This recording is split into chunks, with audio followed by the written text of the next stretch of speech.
In the shadowy corners of upstate New York stood a mansion that bore witness to both opulence and terror, the Genovese Mansion. Once a symbol of power and affluence for the notorious Genovese family, the mansion was now a crumbling relic of its dark history.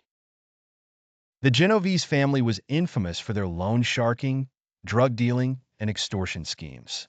Sinister whispers of murder and betrayal often accompanied their name. No crime was too dark, no act too cruel, as long as it served their insidious ambitions. With each ill-gotten gain, the mansion grew larger, more labyrinthine, as if the walls themselves fed off the malevolence within. One fog-laden evening, Detective Laura Mitchell, who had been investigating the Genovese family for years, received a chilling call. "There has been a murder at the mansion." The voice on the other end quivered before abruptly hanging up.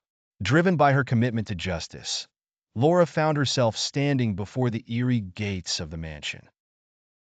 Wisps of fog encircled her ankles as she stepped onto the gravel path leading to the entrance. The mansion loomed ahead, its Gothic architecture invoking a sense of dread. Trembling, she pushed open the heavy doors.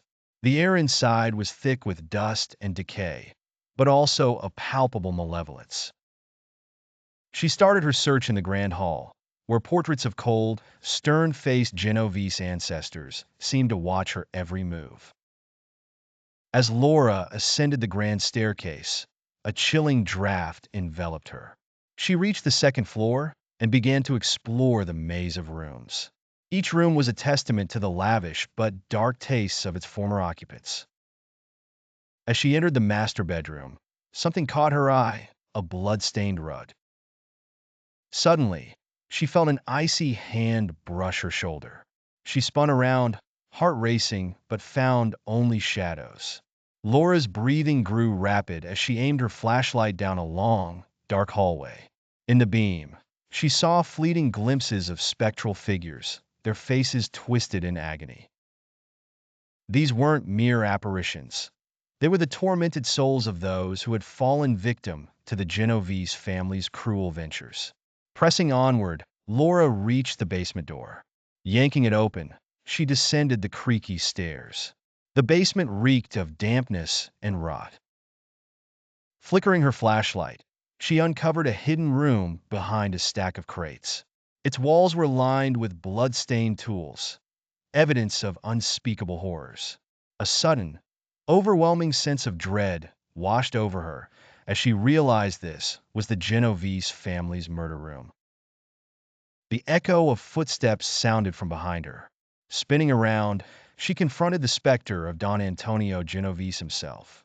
His eyes burned with an otherworldly fire. "You shouldn't have come here," he hissed, his voice dripping with malice. Laura backed away, every instinct screaming at her to flee, but she was rooted to the spot. The ghostly figure raised a phantom blade about to strike when another specter emerged, a woman in a tattered dress. Maria, one of Don Antonio's countless victims. With a scream that echoed through the mansion, she lunged at him, giving Laura the moment she needed to escape. Without a second thought, Laura sprinted up the stairs and out of the mansion, never looking back.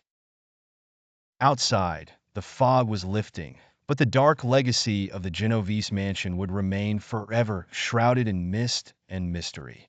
Laura knew she had been lucky to escape, but the haunted cries of the mansion's tormented souls would haunt her dreams forever.